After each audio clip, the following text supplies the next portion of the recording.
السلام علیکم ورحمۃ اللہ وبرکاتہ۔ بسم اللہ الرحمن الرحیم۔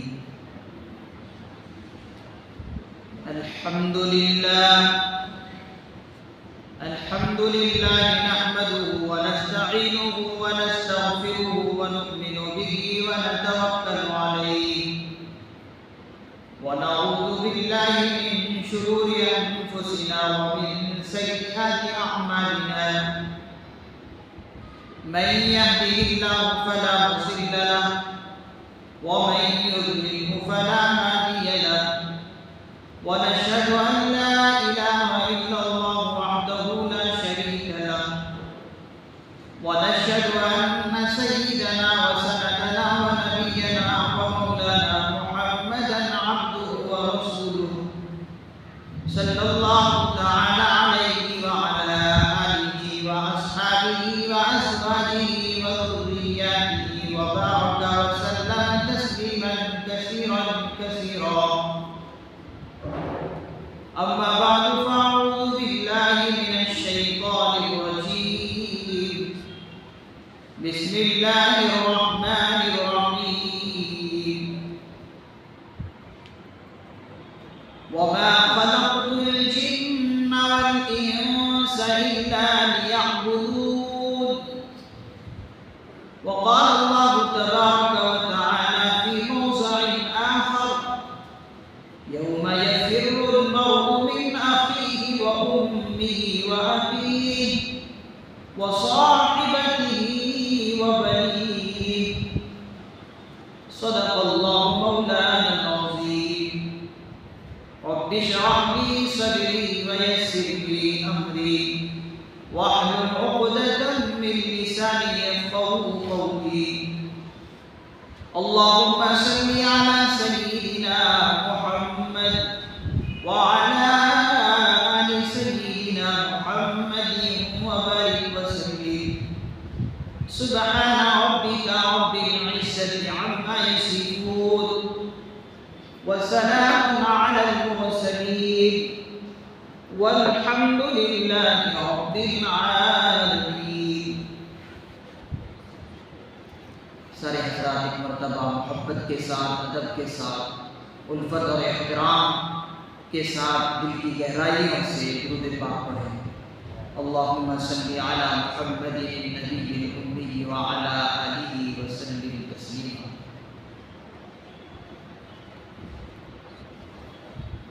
بزرگان محترم، نوجوانان اسلام، ملت کے غیور بھائیوں، آج میں آپ حضرات کی خدمت میں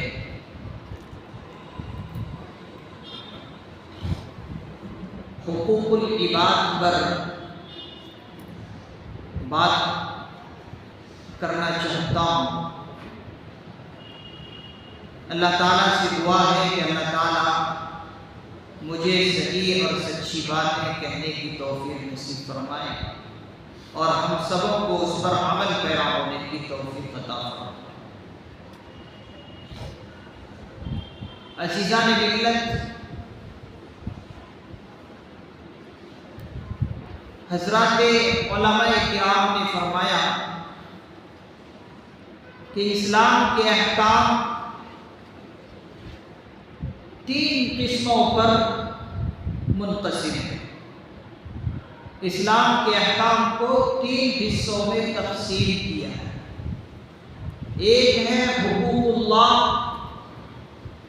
جسے اللہ کے حقوق کہتے ہیں، اور ایک ہے حقوق العباد، جسے بندوں کا حق کہتے ہیں، اور ایک ہے حقوق نفس، نفس کا حق۔ حقوق اللہ، حقوق العباد، حقوق نفس۔ میں جس حقوق پر آج گفتگو کرنا چاہ رہا ہوں وہ ہے حقوق العباد، بندوں کے حقوق۔ انشاءاللہ آئندہ جمعے میں ان دونوں حقوق پر گفتگو ہوگی، یا تو حقوق اللہ پر یا پھر حقوق نفس پر۔ آج حقوق اللہ بندوں کے حقوق پر گفتگو کرنا چاہتا ہوں۔ آپ حضرات توجہ کے ساتھ سنیں۔ اللہ رب العزت نے بندوں کے حقوق زندگی کے ہر شعبے میں رکھے ہیں۔ ہر انسان کی زندگی میں اللہ نے دوسرے بندوں کے حقوق رکھے ہیں۔ مثال کے طور پر بادشاہ ہے یا حاکم ہے یا صدر ہے، تو بادشاہ پر رعایا کے حقوق ہیں، ان کے ماتحت میں رہنے والے لوگوں کے حقوق بادشاہ پر ہے، حاکم پر ہے۔ اسی طریقے سے رعایا پر بادشاہ کے اور حاکم کے حقوق ہیں۔ اللہ نے رعایا کے حقوق بادشاہ پر رکھ کر اللہ نے بادشاہت کرنا آسان کر دیا، اور رعایا کے حقوق بادشاہ پر رکھ کر اللہ نے رعایا کی زندگی کو آسان بنا دیا، ماتحت کی زندگی کو آسان بنا دیا۔ اللہ نے بیوی کے حقوق شوہر پر رکھ کر بیوی کی زندگی گزارنا آسان بنا دیا، شوہر کے حقوق بیوی پر رکھ کر اللہ نے شوہر کی زندگی کو پرسکون بنا دیا۔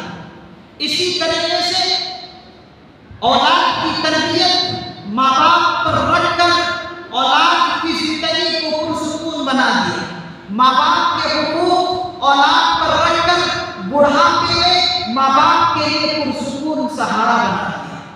اس طرح سے اللہ نے ہر انسان کو کچھ شعبے زندگی کے ایسے رکھے ہیں کہ ایک دوسرے کے حقوق رکھتے ہیں۔ مسلمانوں پر اللہ نے غیر مسلموں کے حقوق رکھ کر یہ بہت بڑا اللہ نے احسان کیا کہ غیر مسلموں کے حقوق مسلمانوں پر رکھ کر اللہ نے ایک بہت بڑا احسان یہ کیا کہ فساد اور ظلم سے بچے۔ اگر مسلمانوں پر غیر مسلموں کے حقوق نہ رکھتے تو پھر ایسا ہوتا کہ پوری دنیا کفر اور شرک سے بھر جاتی اور کفر اور شرک گویا کہ جنگل میں تبدیل ہو جاتی۔ اسی لیے اللہ نے مسلمانوں کو یہ کہا کہ دیکھو غیر مسلموں پر بھی محنت کرو، اپنے مسلمان بھائیوں پر بھی محنت کرو، کفر اور شرک اور بت پرستی دنیا سے ختم ہو جائے اس پر محنت کرو۔ اور اس پر محنت کرنے کے لیے اللہ نے کنتم خیر امۃ اخرجت للناس تأمرون بالمعروف وتنہون عن المنکر کا حکم فرمایا کہ بھلی باتوں کا حکم کرو اور بری باتوں سے روکو۔ تو اللہ نے یہ تمام حقوق ہر انسان پر اور ہر انسان کی زندگی میں رکھ دی، اور یہ ذمہ داری اس طرح رکھی کہ ہر انسان کو یہ ذمہ داری نبھانا ضروری اور لازمی ہے۔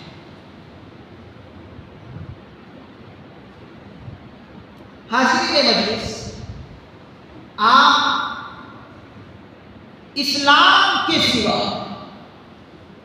دوسرے مذہبوں میں آپ یہ چیز نہیں پائیں کہ درجہ بدرجہ ان کے مذہب میں حقوق رکھے ہوئے ہوں، ایسا آپ نہیں پائیں۔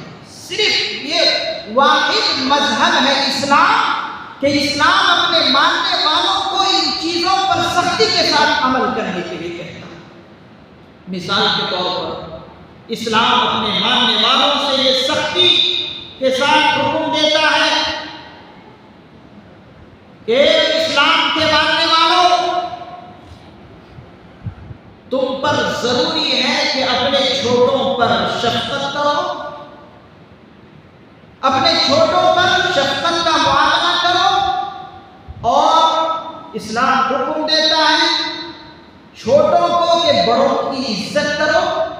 بڑوں کا احترام کرو، یہ سختی کے ساتھ حکم دیتا ہے اسلام کہ چھوٹے بڑے کا احترام کریں اور بڑے چھوٹوں پر شفقت کا معاملہ کریں۔ اسی طریقے سے اسلام اپنے ماننے والوں کو حکم دیتا ہے کہ مسلمانوں تم اس وقت تک کامل مومن نہیں ہو سکتے کہ جب تک تمہارے ہمسائے، تمہارے پڑوسی بھوکے ہو کر رات گزارتے اور تم پیٹ بھر کر کھاؤ، یہ کبھی بھی تمہارا ایمان مکمل نہیں ہو سکتا۔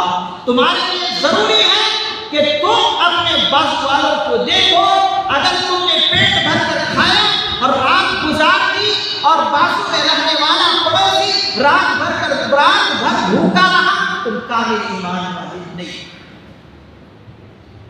مسلمانوں کو اسلام نے یہ پیغام دیا کہ مسلمانوں تم اس وقت کامل ایمان والے ہو سکتے ہو جبکہ تمہارے ہاتھ سے کوئی دوسرے مسلمان کو ایذا تکلیف نہ پہنچے۔ اور اسی طریقے سے اسلام نے اسلام کے ماننے والوں کو حکم دیا کہ دیکھو تم اسی وقت کامل اور مکمل ایمان والے کہلا سکتے جب تک کہ تم کسی کی خیانت نہ کرو، کسی کو ستاؤ نہ، کسی کو ظلم نہ کرو، کسی پر ہدیہ چار نہ کرو، کسی پر ظلم اور زیادتی نہ کرو، تبھی تم کامل اور مکمل ایمان والے ہو سکتے ہیں۔ یہ دیکھیے اتنے سارے پوائنٹ ہیں اسلام نے اپنے ماننے والوں کو دیا ہے۔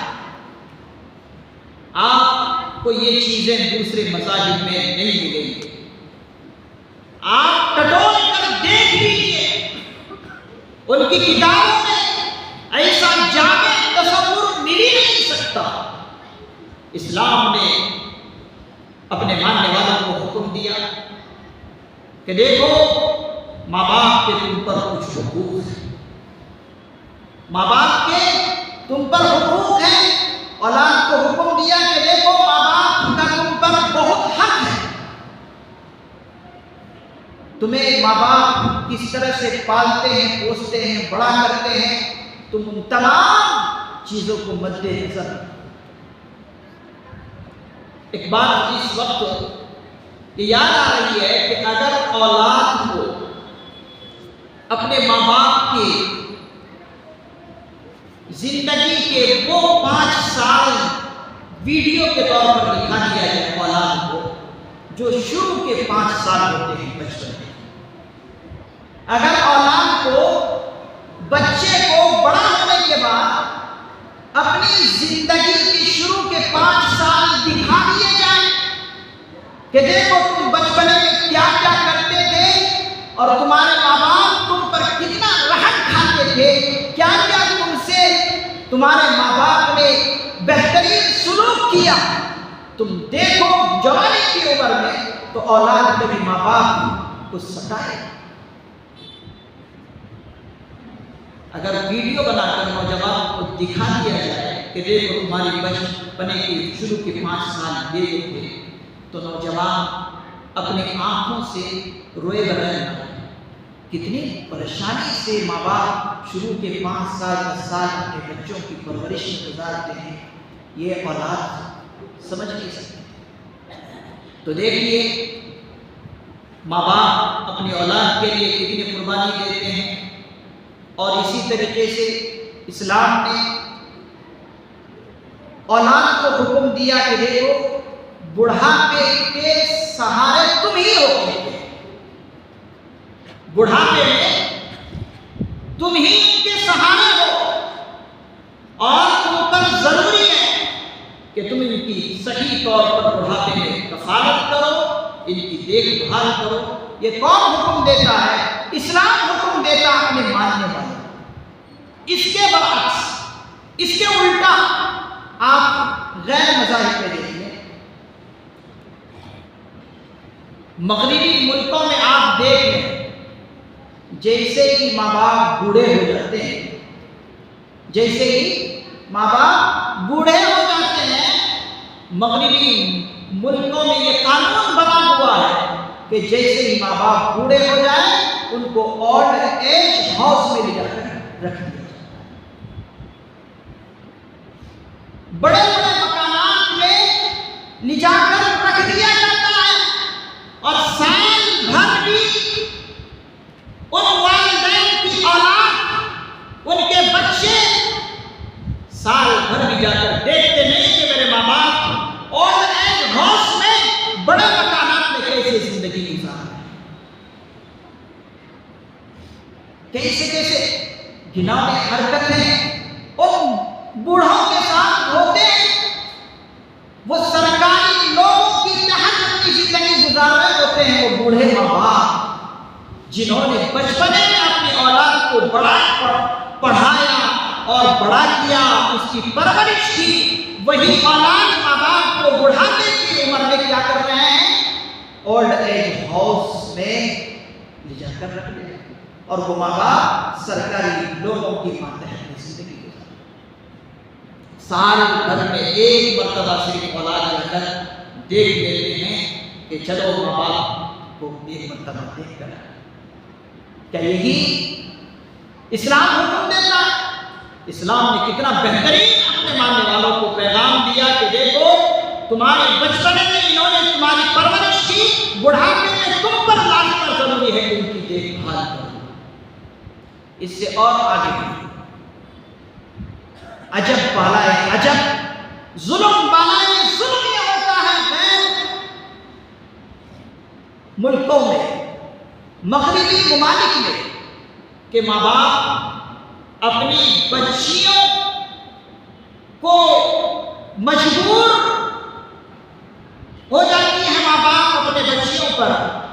دوسرے ممالک کے قانون اتنے سخت ہیں کہ ماں باپ اپنی لڑکی کو بوائے فرینڈ بنانے سے نہیں روک سکتے۔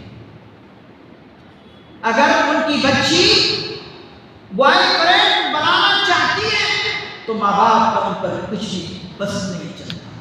جیسے اگر ماں باپ تھوڑے سخت ہو جائیں تو بچیاں فون کے ذریعے سے پولیس کو فون لگاتی ہے اور پولیس ان کو اٹھا کر لے چلی جاتی ہے۔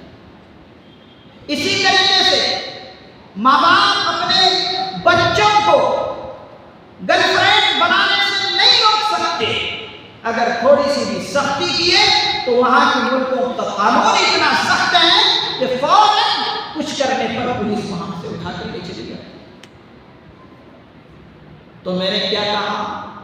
غیر مذاہب میں اس قسم کے اخلاقیات نہیں سکھاتے جو اسلام اپنے ماننے والوں کو سکھاتا ہے۔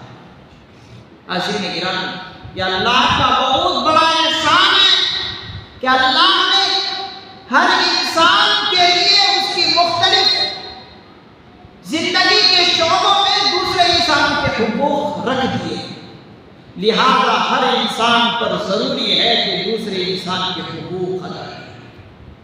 اگر حقوق ادا کرنے میں تھوڑی سی کوتاہی ہو جائے اللہ کے یہاں پکڑ ہو۔ مسلمان اپنے حقوق اگر اپنے ماتحتوں کی ادا نہیں کریں گے، کل قیامت کے دن بہت پچھتائیں گے، بہت پچھتائیں گے۔ ماں باپ کے اوپر ذمہ داری ہے کہ اپنی اولاد کی صحیح تربیت کرے، اولاد کے اوپر ذمہ داری ہے کہ اپنے بوڑھے ماں باپ کی صحیح دیکھ بھال کرے، اور اگر اس میں تھوڑی سی بھی کوتاہی ہو جائے گی تو اللہ تعالیٰ پکڑ کرے گی۔ عدالت الہیہ کل قیامت کے دن قائم کی جائے گی، اور اس عدالت الہیہ میں ذرے ذرے کا حساب ہوگا۔ یہاں تک کہ انسانوں کی تو حساب و کتاب ہوں گے ہی ہوں گے۔ اللہ تعالیٰ انسانوں کے علاوہ دوسری تمام مخلوقات کو، جیسے کہ چوپائے ہیں، پرندے ہیں، چرندے ہیں، سب کو جمع کریں گے اور ہر ایک کا حساب اللہ تعالیٰ دلائیں گے۔ اگر کسی جانور نے بے سینگ جانور کو سینگ مارا تو اللہ تعالیٰ بے سینگ جانور کو سینگ دیں گے اور سینگ والے جانور کو بےسیک بنا دیں گے اور ان سے بدلا جائے گا۔ یہاں تک آگے لکھا ہے مفسر نظام نے کہ اگر چونچ والے پرندے نے کسی بے چونچ پرندے کو چونچ مارا تو اللہ تعالیٰ جس کے پاس دنیا میں چونچ نہیں تھے اس پرندے کو اللہ تعالیٰ وہاں پر چونچ دیں گے اور اس چونچ کے ذریعے سے اس چونچ والے جانور سے اللہ تعالیٰ کا بدلہ لے گا۔ یہاں تک کہ اگر کسی جانور نے کسی دوسرے جانور کو لات مارا ہے تو اس لات کا بدلہ بھی دیں گے۔ اور مفسرین نظام نے لکھا ہے یہ سارا کا سارا ماجرا انسانوں کی نگاہوں میں ہوگا، یہ سارا کا سارا ماجرا اور یہ فیصلہ کن کے سامنے ہوگا؟ سارے انسانوں کے سامنے ہوگا۔ اور ان جانوروں کا جب بدلہ اللہ تعالیٰ دلا دیں گے تو پھر اللہ تعالیٰ حکم دیں گے کہ جانور تم سب کے سب مٹی ہو جاؤ، تو سارے کے سارے جانور مٹی ہو جاؤ۔ تو عزیزان گرامی، آپ ذرا تصور کیجیے کہ جب اللہ تعالیٰ ان جانوروں کا حساب و کتاب اس طرح کریں گے تو اگر کسی انسان نے کسی پر ظلم کیا ہے تو وہ کیسے بچ جائے گا؟ یا کسی انسان نے کسی کا حق اگر ادا نہیں کیا ہے تو وہ کیسے بچ سکے گا؟ یہ تصور ہمیں رکھنا ہوگا، اپنے دل و دماغ میں بٹھانا ہوگا، تبھی ہماری زندگی کامیاب ہوگی اور کامل اور مکمل ایمان والے ہم کہلائیں گے۔ قرآن کریم نے کیا کہا؟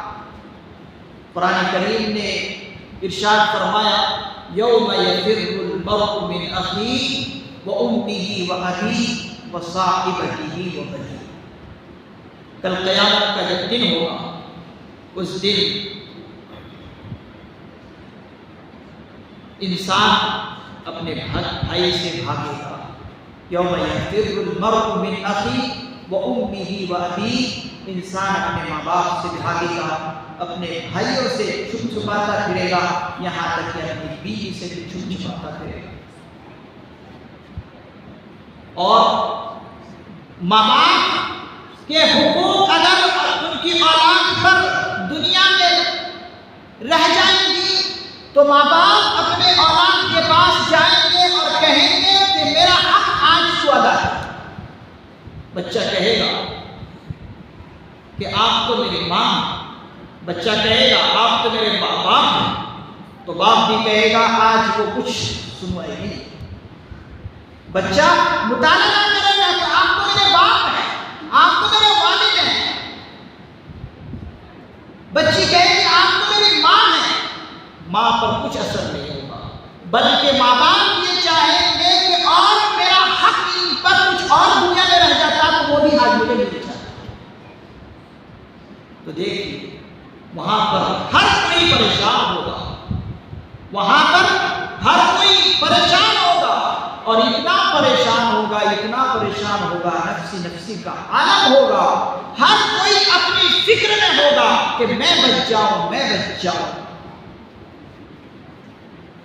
یہاں تک کہ انسان کا اگر وہاں پر بس چلے تو سورہ معارج کے اندر ہے کہ اگر وہاں پر بس چل جائے تو دنیا بھر کے 16 فریادیں دے کر وہ اپنے آپ کو بچا لے، لیکن تدبیر نہیں بچ سکے گا۔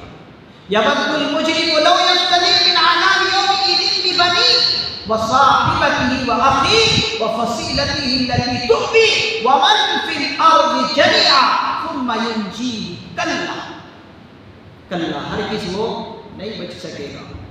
زمین بھر سونا دے کر بھی اگر وہ بچنا چاہے تو وہاں پر نہیں بچ سکے گا۔ اسی لیے ہر انسان کو اپنی ذمہ داری پوری طرح ادا کرنا پڑے گا۔ اگر کامیابی اور کامرانی اے مسلمانوں چاہتے ہو تو پھر جو تم پر اللہ نے ذمہ داریاں عائد کی ہیں ان ذمہ داریوں پر پوری طرح اترو اور کامیاب ہو جاؤ، ان ذمہ داریوں کو پوری طرح نبھاؤ، ان ذمہ داریوں کو پوری طرح نبھاؤ۔ اگر نبھاتے ہو تو پھر کامیاب، اور اگر نہیں نبھاتے ہو تو پھر ناکام۔ انسان بعض مرتبہ جانوروں کو پالنے کی کوشش کرتا ہے۔ حضرات علماء کرام نے فرمایا جانوروں کے پالنے کی بھی کچھ شرائط ہیں. اگر جانور کا بھی حق آپ نے مانا ہے تو جانور کا جو حق مانا ہے اس کا بھی بدلہ تم سے لیا جائے. اور بعض مرتبہ تو اللہ تعالیٰ جانوروں کے حق ماننے کی وجہ سے دنیا ہی میں ان کو اس کا احساس دلا دیتے ہیں کہ میں نے جانور کا حق مانا. بعض مرتبہ اللہ تعالیٰ کسی نعمت سے ان کو محروم کر دیتے ہیں کہ جانور کا حق اس شخص نے مانا ہے لہذا فلاں نعمت سے اس کو محروم ہے. ایک اللہ والے کے بارے میں لکھا آتا ہے جن کا نام حضرت حکیم الامت حضرت مولانا اشرف علی تھانوی رحمۃ اللہ علیہ، بڑے ہندوستان کے مایہ ناز اللہ والے گزرے. بے شمار کتابیں ان کی ہیں اور بے شمار لوگوں نے ان کے علوم سے فائدے حاصل کیے. ان کے بارے میں آتا ہے ایک مرتبہ صبح کے ناشتہ کرنے کے بعد وہ قلم لے کر کچھ لکھنے کے لیے بیٹھے. بہت بڑے مصنف گزرے ہیں، بہت بڑی بڑی ان کی کتابیں ہیں. تو صبح کے ناشتہ کرنے کے بعد کتابت کرنے کے لیے کچھ لکھنے کے لیے قلم لے کر بیٹھے. جب قلم لے کر بیٹھے ہیں تو ان کا قلم کچھ بھی نہیں چل رہا. ان کے دل و دماغ میں کچھ مضمون آ ہی نہیں رہے، جبکہ ہر روز کئی کئی صفحے لکھ ڈالتے تھے. لیکن آج جب بیٹھے ہیں لکھنے کے لیے لیکن کوئی دل و دماغ میں مضمون ہی نہیں آ رہا کہ لکھوں کیا، قلم بھی نہیں چل رہا. حضرات علماء کرام نے لکھا ہے کہ صبح ناشتہ کرنے کے بعد دوپہر ہو گیا، کچھ بھی دکھائی نہیں رہا، کچھ دماغ میں آ ہی نہیں رہا. پریشان ہو گئے کیا نا میرے ساتھ یہ کیا ہو گیا، میری یہ کیفیت کیسے ہو گئی. دوپہر تک پریشان ہو گئے. یکایک دوپہر کے بعد ان کے دل و دماغ میں ایک بات آئی. وہ بات یہ آئی کہ میرے گھر والوں نے مجھ سے یہ کہہ کے گیا کہ جانوروں کو چارہ دے دیں. رات میں ان کے گھر والے کہیں سفر پر گئے ہوں گے یا میکے کے یہاں گئے ہوں، میکے کے یہاں گئی ہوگی تو کہہ کر گئی ہوگی کہ حضرت جو ہمارے گھر میں مرغیاں ہیں ان کو دانا دے دینا، پانی پلا دینا. تو حضرت کو اس وقت دماغ میں یہ بات آ رہی ہے کہ میرے گھر والوں نے مجھے یہ کہہ کر گیا تھا کہ جانوروں کو چارہ دے دینا، پانی پلا دینا. صبح ہو گئی، دوپہر کا وقت ہو گیا، میں نے تو ان کو چارہ ہی نہیں دیا، پانی ہی نہیں ڈالا. لہٰذا ان کے دل و دماغ میں جب یہ بات آئی فوراً وہاں سے اٹھے اور جا کر مرغیوں کو کھولا اور چارہ اور پانی ڈالا اور چارہ اور پانی دینے کے بعد مرغیوں کو باہر چھوڑ دیا. اور اس کے بعد دوپہر کے بعد قلم اور پینسل لے کر بیٹھے اور لکھنے کے لیے بیٹھے تو ہزاروں مضامین دل و دماغ میں. حضرت کو اس وقت محسوس ہوا کہ دیکھو میں نے جانوروں کا حق مانا ہے، اسی لیے اللہ نے مجھے ایک بڑی نعمت سے محروم رکھا. حاضرین کرام، اس واقعے سے ہم سبق تو لیں کہ جانوروں کے حق مارنے سے اللہ تعالیٰ بڑی بڑی نعمتوں سے محروم کر دیتے ہیں. تو ہم نے کسی انسان کا حق مارا ہے تو پھر ہمارا کیا ہے؟ ہم اپنے بچوں کے حقوق مارتے ہیں، بچوں کی صحیح تربیت نہیں کر پاتے ہیں، بیویوں کی صحیح تربیت نہیں کر پاتے ہیں، ماں باپ کے حقوق ہم سے ادا نہیں ہو رہے ہیں، ہمارے رشتہ داروں کے حقوق ہم سے ادا نہیں ہو رہے ہیں. تو پھر ہم کیسے کامیاب ہو سکیں گے کل قیامت کے دن؟ ہم ایسے لوگوں کا حق کیسے ادا کریں گے؟ اور اللہ کے پیغمبر صلی اللہ علیہ وسلم نے صحابہ کرام رضی اللہ عنہ کی مجلس میں ایک مرتبہ کہا تھا کہ تم میں مفلس کون ہے؟ تو لوگوں نے کہا کہ ہم تو مفلس اسے جانتے ہیں، نادار اور غریب اسے جانتے ہیں جس کے پاس دولت اور کچھ اسباب نہ ہو، ہم اسے غریب اور مفلس سمجھتے ہیں. اللہ کے پیغمبر صلی اللہ علیہ وسلم نے فرمایا تھا کہ میری امت کا مفلس وہ ہے کہ کل قیامت کے دن نیکیوں کا پہاڑ لے کر جائے اور نیکیوں کا دفتر اس کے پاس ہو، لیکن ساتھ ہی ساتھ اس نے کسی کی غیبت بھی کی ہے، اس نے کسی کی چغلخوری بھی کی ہے، اس نے کسی کا حق بھی جلایا ہے، اور میری امت کا مفلس یہی شخص ہے کہ اللہ تعالیٰ اس شخص سے حقداروں کا حق دلائے۔ اور حقداروں کا حق دلانے کا کیا طریقہ ہوگا؟ حدیث کے اندر آتا ہے کہ اس شخص کی نیکیاں، جو نیکیوں کا انبار اور ڈھیر لے کر آیا تھا، ان کی نیکیاں ان حقداروں کو اللہ تعالیٰ دے دے جن کے حقوق اس بندے پر ہیں۔ وہاں پر جو لین دین ہے، وہاں پیسوں کا لین دین نہیں ہے، وہاں برائی اور نیکیوں کا لین دین ہوگا۔ پیسوں کا، کیش کا وہاں لین دین نہیں ہے، وہاں برائی اور نیکیوں کا لین دین ہے۔ اللہ تعالیٰ اس نیکوکار شخص کی ساری نیکیاں حقداروں کو دے دیں گے، اور جب اور بھی بہت سارے حقدار رہ جائیں گے تو ان حقداروں کے گناہ اس کے سر کے اوپر ڈال دیے جائیں گے۔ ایک تو ان کی نیکیاں پوری کی پوری ختم، اور ساتھ ہی ساتھ دوسرے حقداروں کو اب جب دینے کا کچھ ان کے پاس رہا نہیں تو دوسرے حقداروں کے گناہ اس کے سر کے اوپر ڈال دیے۔ اب ذرا یہاں پر ایک بات میں امپورٹنٹ بتا رہا ہوں کہ جو ماں باپ اپنے فرزند کی شادی کراتے ہیں اور شادی کرانے کے وقت ان کے ماں باپ اور سرپرست لڑکی والوں کو بوجھ ڈالتے ہیں کہ فلاں چیز دو، فلاں چیز دو، فلاں چیز دو۔ اب ان پر جو یہ بوجھ ڈالا جاتا ہے، بوجھ ڈالنے کے نتیجے میں لڑکی کے والدین زبردستی کسی طرح جو ہے دے دیتے ہیں۔ اب کل قیامت کے دن کیا ہوگا؟ یہی ماں باپ جو اپنے لڑکے کی شادی کرا رہے تھے دنیا میں اور طرح طرح کی چیزیں جو دلائے ہیں لڑکی والوں سے، کل کیا کریں گے اللہ تعالیٰ؟ ان لڑکی والوں کے لڑکی کے جو ماں باپ ہیں، ان ماں باپ کے گناہ اس لڑکے والے کے سر پر تھوپے جائیں گے، لڑکے کے اوپر بھی اور لڑکے کے باپ کے اوپر بھی اور لڑکے کے ماں کے اوپر بھی، اور لڑکے کے جتنے بھی رشتہ داروں نے کہا کہ فلاں فلاں چیز لڑکی والوں سے لو، ان کے سارے گناہ ان کے اوپر تھوپے جائیں گے۔